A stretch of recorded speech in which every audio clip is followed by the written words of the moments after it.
প্রথম কথা হচ্ছে শওকত মোল্লাদের মতো চুনোপটি নেতার কথা আমি পাত্তা দিই না। আমার লড়াই সরাসরি মমতা ব্যানার্জির বিরুদ্ধে, আমার লড়াই সরাসরি শুভেন্দু অধিকারীদের বিরুদ্ধে। যে শওকত মোল্লা যে পদে আছে সেই পদের নেতা তৃণমূলে অন্তত 200-400 আছে। সুতরাং ওই চুনোপটির কথা শুনে আমাকে হই হই করতে হবে এ ধরনের ব্যাপার না। প্রসঙ্গ যখন এসছে একটা কথা বলবো, আমাকে হারাবার উনি অত কেন মনে বাসনা। আমার লড়াইটা কার পক্ষে? আমার লড়াইটা দলিতদের পক্ষ নেই, আমার লড়াইয়ে আদিবাসীর পক্ষ থাকে, আমার লড়াইয়ে পিছড়ে বর্গের মুসলমানদের হয়ে কথা বলে, আমার লড়াইয়ে 26,000 যে চাকরি বাতিল হয়েছে, বৈধ পন্থায় যারা চাকরি পেয়েছে তাদের চাকরি ফিরিয়ে দেওয়ার লড়াই। আমার লড়াইটা হচ্ছে অভয়ার বিচার পাওয়ার লড়াই, আমার লড়াইটা হচ্ছে পরিযায়ী শ্রমিকদের সাথে থাকা লড়াই। আমাকে হারানোর জন্য এত উঠে পড়ে লেগেছে কেন? একবারের জন্য শুভেন্দু অধিকারী নাম নিচ্ছে না কেন? যে শুভেন্দু অধিকারী রাত দিন হিন্দু মুসলমানের মধ্যে বিভেদ তৈরি হয়ে যাবে এ কথা বলে বেড়াচ্ছে, তাকে হারাবার চিন্তা ভাবনা নিচ্ছে না কেন বা বলছে না কেন? তারপরেও বলছি, কে হারবে কে জিতবে সময় কথা বলবে। 2026 সালের পরে তৃণমূল দলটা থাকবে নাকি সেটা এখন দেখার বিষয়।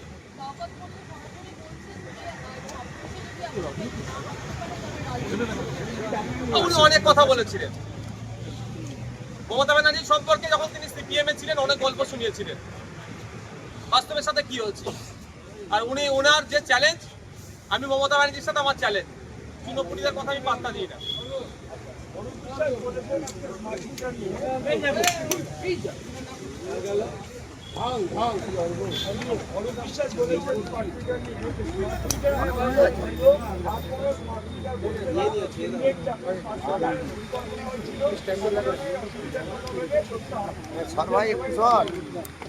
পাবলিকের চাপে, পাবলিকের প্রেসারে পড়ে অর্ডারটাকে প্রত্যাহার করেছে। কেন্দ্র সরকার বিভিন্ন প্রজেক্টের কথা বললেও জন ওষুধ যে সেন্ট্রাল গভর্নমেন্টের যে ঔষধের যে মেডিকেল শপের যে ফ্যাসিলিটিস দিচ্ছে আমাদের ওয়েস্ট বেঙ্গলে ইমপ্লিমেন্ট হতে দিচ্ছে না। যেমন 700 কার্ড আমাদের রাজ্যে আছে, সেন্ট্রাল গভর্নমেন্টেরও তাদের আয়ুষ্মান ভারত আছে, আমাদের রাজ্যে ইমপ্লিমেন্ট হতে দিচ্ছে না এই কার্ড।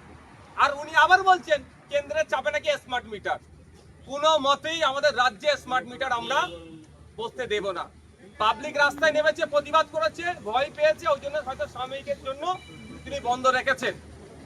কোনো মতেই আমরা আমাদের রাজ্যটা বসতে দেব না, গরিব মানুষকে শোষণ করতে দেব না।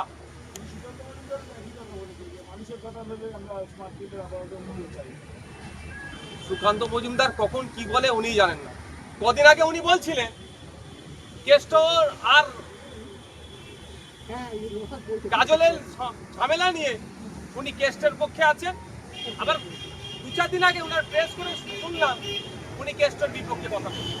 সুতরাং সুকান্ত বাবুর কখন কি বলেন উনি ঠিকঠাক জানেন না, ওনার কথা উত্তর দেওয়া প্রয়োজন বোধ করছি না। আজকে বিজেপির বিধায়করা ওয়াকআউট করে বেরিয়ে যান, প্রথম কারণ হচ্ছে এবং তৃণমূল বিধায়করা যখন বাইরে বলেন তখন স্পিকার সেই বিষয়টি বাইরের বিষয় বলে, কিন্তু শুভেন্দু অধিকারী বললে এটাকে বলা হয় মুখ্যমন্ত্রী সম্পর্কে। গতকাল লিডার অফ অপোজিশন আমাদের সেনাদের বীরত্ব নিয়ে যে রেজুলেশন এসেছে সের উপরে বলতে বলতে 4 জন বিধায়কের কথা উল্লেখ করছিলেন। সেই সময় স্পিকার স্যার বললেন বাইরে কে কি বলছে সেই বিষয় ভিতরে অত আলোচনা হবে না, এই ধরনের একটা মন্তব্য করেছিলেন। আজকে যখন লিডার অফ অপোজিশনের বিরুদ্ধে স্বাধিকার ভঙ্গে নোটিশ এসেছে, সেই সময় অপোজিশন চিফ হুইপ এই বিষয়টাকে আবার বলেন তিনি যে এইটা তো আমাদের মানে উনি ওনার পক্ষ থেকে বলছেন তাদের নেতা যখন এটা বাইরে বলেছে তাহলে এখানে চর্চা হবে কেন, এই নিয়ে একটা আলোচনা তর্ক বিতর্ক হচ্ছিল, অনেক চিৎকার চেঁচামেচি হচ্ছিল। স্পিকার স্যার কি বলছিলেন বা শঙ্করবাবু কি বলছিলেন সেটা আর শোনা যায়নি। আমি শুধু একা শুনতে পাইনি এরকম ব্যাপার নয়, যারা বিধানসভার মধ্যে রিপোর্টার সেকশনে যারা জব করছেন তাদেরও দেখবেন খোঁজ নিয়ে, তারাও বুঝতে পারেনি যে কি চিৎকার চেঁচামেচির মধ্যে কি কি কথা হয়েছে।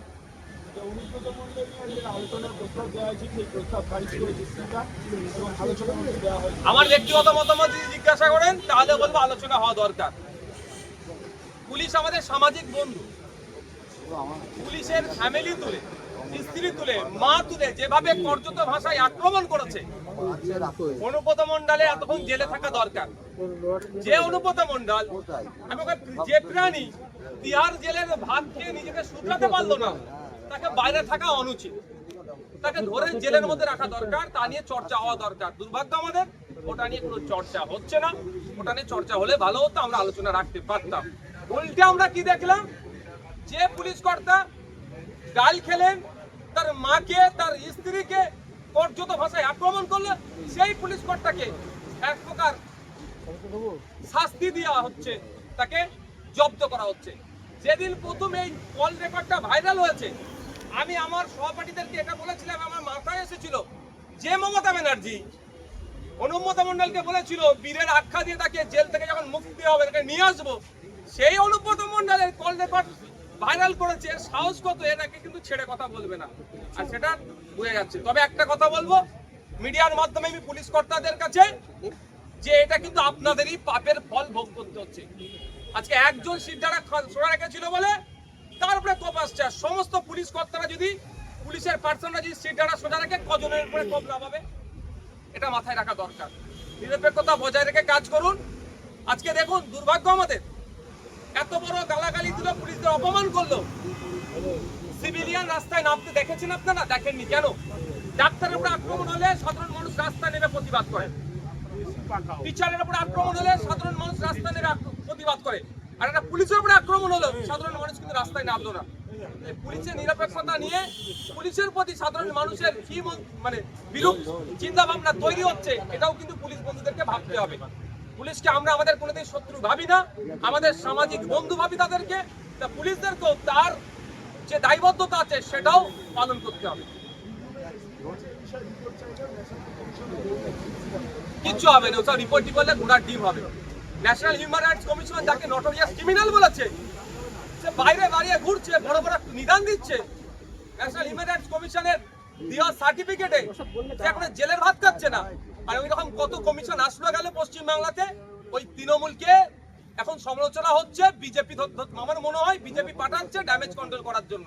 আমরা ভাববো কিছু একটা হবে, রিপোর্ট চাইবে, ঘোড়ার ডিম হবে। আমি অন ক্যামেরা বলছি এই রিপোর্ট নিয়েও অনুব্রত মণ্ডলের একটা প্রশ্ন মিলাতে পারবে না, কারণ এই অনুব্রত মণ্ডলের নেত্রীর সাথে তৃণমূলের যে নেত্রী তার সাথে বিজেপির সুসম্পর্ক আছে। শওকত মোল্লা বলেছেন আপনাকে ভাঙড় থেকে হারাবে, আর না হলে হারাতে না পারে তাহলে রাজনীতি ছেড়ে দেবে। কি বলবেন আপনি? 2026 সালের পরে এমনি রাজনীতিও থাকবে না, এমনি তো রাজনীতি ছাড়তে হবে, পিয়ার জেলের ভাত খেতে হবে। দেখুন না দোকান নিয়ে একটা গন্ডগোল হয়েছে, এটাই বলি না। হ্যাঁ বলো না, আমাদের কেউ চা না কিচ্ছু হবে না, ওকে বল হয়ে যাবে, কিচ্ছু হবে না। আর বললে বলে দেখুন কি হচ্ছে বিস্তারিত আমি জানিনি, তবে একটা কথা আমি বলবো যে সাধারণ মানুষ কেউ আইন হাতে তুলে নেবেন না। সাথে সাথে প্রশাসনের উদ্দেশ্য এটা বলবো যে অবৈধভাবেও যদি বসবাস করে তারা